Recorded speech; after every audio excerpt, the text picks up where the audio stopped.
What's up, everybody? It's Cody with Ogletree Ordnance, and today we're going to talk about some good news. Everything in your social media feed is nothing but bad news. The government shut down, people aren't getting paid, somebody on the other side of the world is making comments in a bot farm to make you feel bad online or put some fake story out there. So today we're going to focus on some good news. And it's good news specifically for the Second Amendment community. This is, and a lot of times this gets overlooked in my opinion. Right now, this is the golden age for gun owners in the United States of America. Yeah, like back in the early 1900s, you could order a machine gun through the Sears and Roebuck catalog and have it shipped to your mail, and that was awesome.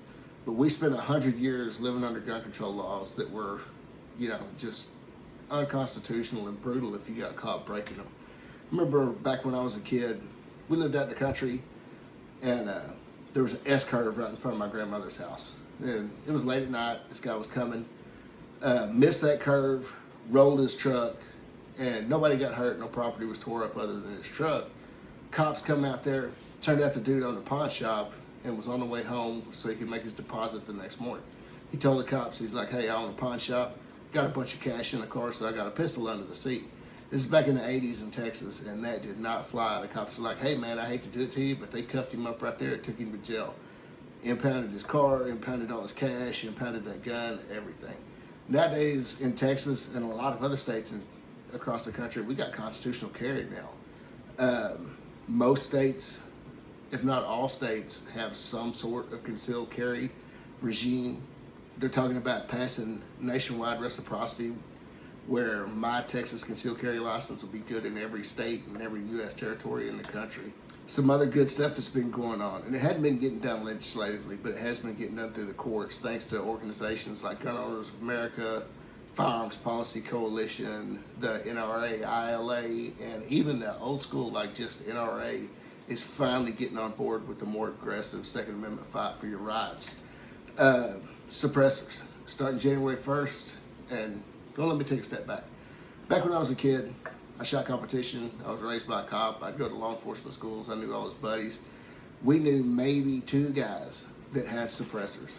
And it was like, man, those are hardcore gun guys if they actually got a suppressor. Because no, it was the same process to buy it. Back then, nobody just thought that it was even legal. Now, suppressors are everywhere. I think the industry is like 200,000 suppressors a year being sold in the U.S. And starting January 1st, they're taking the tax stamp away. It used to be $200 for every suppressor you bought, and January 1st, that $200 tax is going away. You got to fill out the Form 4 and send it to the ATF for the paperwork to be processed, but you're saving $200 on every can you buy. And there's a lawsuit going forward because of those organizations I talked to earlier that because it's no longer a tax, it's just a gun registration, and they're trying to get that taken away where you'll buy suppressors over the counter just like a firearm, where you just go in and do your background check on it, you pass your background check, you take it with you right then, no tax, no wait times, nothing. But we'll have to see how that's going forward. One of the next big things that's great news that happened in the courts is there was finally a ruling on the ATF pistol prices that said, no, the federal government can't take all these millions of Americans that own AR pistols and just make them felons, because an AR pistol brace is not a stock, so it's not a short barrel rifle. So guns like this would used to, if you get caught like this with a gun like that 15 years ago, or when I was a kid, man, this is 10 years in federal prison because it's a felony. But this isn't. This is a pistol brace on a 9mm AR pistol. And it looks like a short barrel rifle, but thanks to some work that was done in the ATF under the last Trump administration, and then thanks to court ruling that went all the way to the Supreme Court, so for them to change it, it would have to go all the way back to the Supreme Court and get a different ruling. Your AR pistol braces are now just a pistol. So if you have a license to carry, this applies to the same laws. You don't have to notify when you cross state lines or anything like that. Doesn't require Form 4, doesn't require a $200 tax stamp. This is just an AR pistol. And may not seem much, especially to some of the people that are getting into the firearms community recently. Man, this right here, like I say, this right here would have got you 10 years in the federal pen, and you would have probably served day for day for having an unregistered short barrel rifle. something like this, even 6 months ago, this would have got you thrown in prison. But this whole setup right here would have, and when I was a kid, this setup would have been unheard of. First of all, you couldn't afford it. Second of all, you would have had to have all kinds of license to have it. And thirdly, this is something that like the military wasn't even running back in the 80s and early 90s when I was a kid. Nowadays, it's an AR pistol. It's suppressed. It's got a $200 tax stamp when I put this suppressor on there, but now that's going away. So it's not what the federal government would have thought it was back then. And the reason I say this setup would have been illegal 6 months ago is this has got an FRT trigger in it, the force reset trigger from Rare Breed Firearms. If y'all don't know what the FRT is, jump on YouTube and look up the FRT trigger or FRT trigger systems from Rare Breed Firearms. And it is awesome. It's a 3-position select fire, force reset semi-automatic trigger.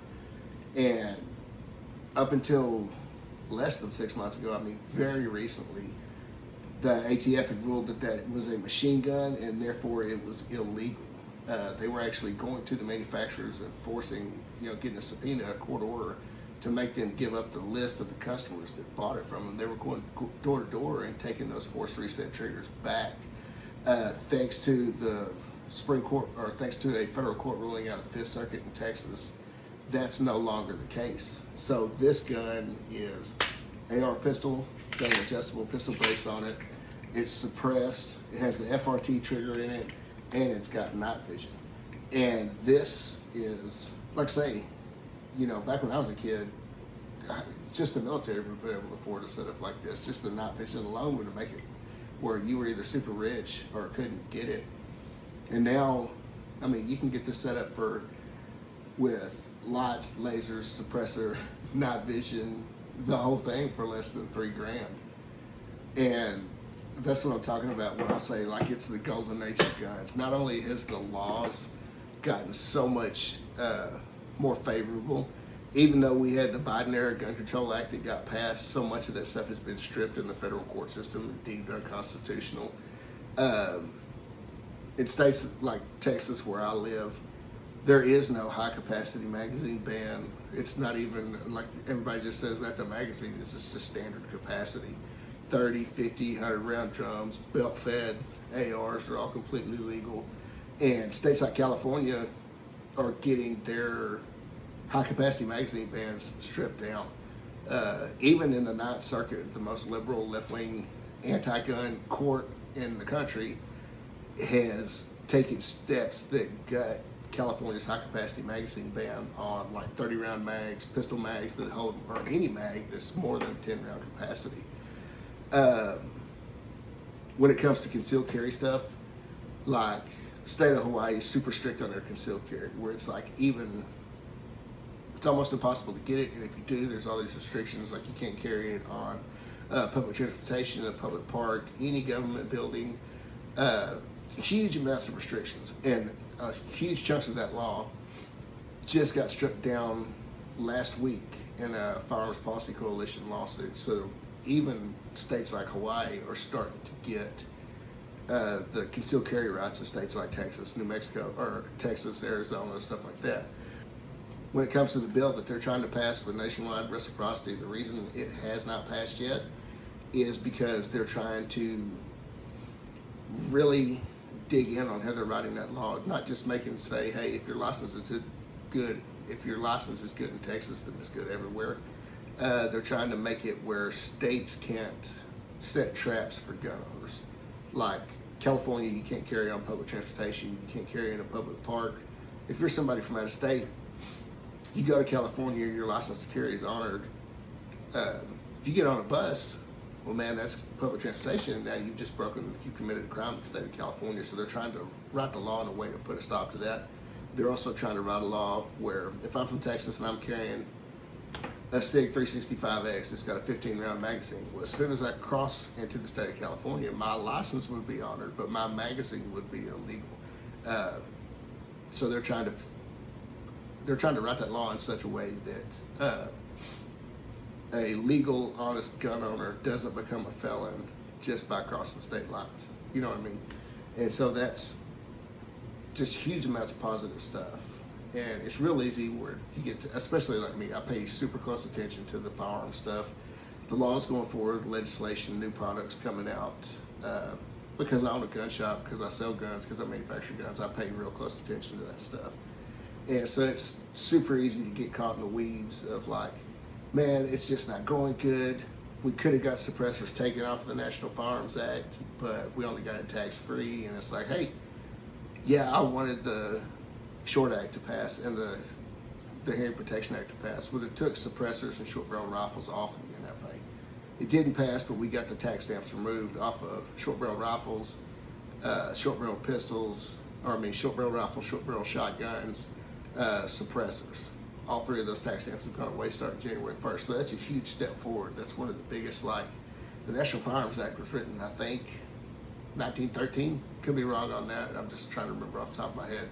So that's over 100 years that law's been in effect. And the firearms community just took a big hunk and cut it out of that.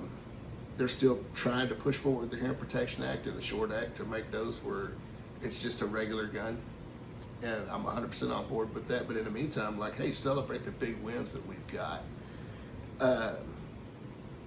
And another reason that, like, we're in the golden age of guns, the technology has gotten so good, and the prices, your price points on firearms have gotten so good where, man, back in the day, no offense to Taurus, if you're a Taurus fan, don't get offended. Taurus, especially their revolvers, were junk. They would skip time, which means, like, instead of hitting the primer inside the bullet, it would over rotate that cylinder and it would hit like in between hit the cylinder wall in between the two cartridges. Now, Taurus cheap revolvers, the price point's great on them, the reliability's awesome on them. Even your cheap guns are super reliable now, and in comparison, your high-end guns are super reliable, super precise. Like this gun right here, like my duty line, without the FRT and like all the suppressor and all that stuff on it, just the rifle itself, it's a $750 rifle that shoots sub-MOA and has a lifetime warranty. Now, I'm not the only one in the industry that's doing that. There's tons of other people out there. You can get a military arms manufacturer like Daniel Defense, Colt, for a extremely reasonable price, and that's a gun that will last the average shooter for his lifetime and his kids' lifetime. So that's kind of what I mean when I talk about, like, we're in the golden age of guns. Yeah, you couldn't, back in the 1900s, you could get that Thompson submachine gun sent to you, but in all honesty, nobody could afford a Thompson submachine gun. Now, I mean, you can get a deal like this with, a 100-round double drum magazine, a short barrel or long barrel, whatever you want it, with the FRT trigger in it. It's more effective, more reliable, functions better lightweight for, when you adjust for cost, when you adjust for inflation and stuff like that, a third of the price of what that Thompson would cost you. I mean, even now it's half the price of what a replica Thompson would cost you. And it's just stuff like that it's like, hey, take a step back. Everybody's mad, everybody's wound up fighting online. Maybe it's just me, maybe it's just my social media feeds that have turned into a war zone, Maybe yours is just all cat videos and cars and stuff. But it's good to take a step back every now and then and be like, yeah, man, this is great what's going on right now. Ammunition's readily available, you can get magazines, you can get guns. I mean, shoot, the stuff you can get now is crazy. Like, I can get I was gonna get it before I shot this video, but I haven't talked to my buddy. I built him a M16A1 clone, 20-inch barrel, triangle handguard. It's got the Spikes Tactical Havoc 37mm flare launcher underneath it. And it looks just like a Vietnam era M16 with an underslung grenade launcher. And that thing is awesome, man. Putting like the bird busters in it, putting flares in it and all that stuff. For $200, you can file your paperwork with the NFA, registered as a destructive device, and that 37 millimeter flare launcher is now a 37 millimeter grenade launcher, as opposed to the 40 Mach like you dudes in the military had. It's a 37 millimeter, a little bit smaller, but dang, you still got plenty of bang for your buck for sure. And that's what I'm talking about. I mean, I can sit here and go on all day long about the great stuff that's going on with the gun community. It's just kind of a pick me up. But I just wanted to make this video and throw it out there and tell everybody, like, hey, take a break, take a step back. Really good things are going on right now. And especially like if you're into the guns and stuff as much as I am, man, it's an amazing time right now. But this is Cody with Ogletree Ordnance. If you want to see some of the stuff we got, jump on the website, ogletreeordnance.com, and we sell everything from, you know, your first entry-level pistol all the way up to custom-built competition stuff, survival gear, food, tents. I mean, we got deer feeders on the website, you name it. We've got thousands of things on that website. Everything from apparel, hunting, you know, competition shooting, you name it, we've got it on there. And everybody have a great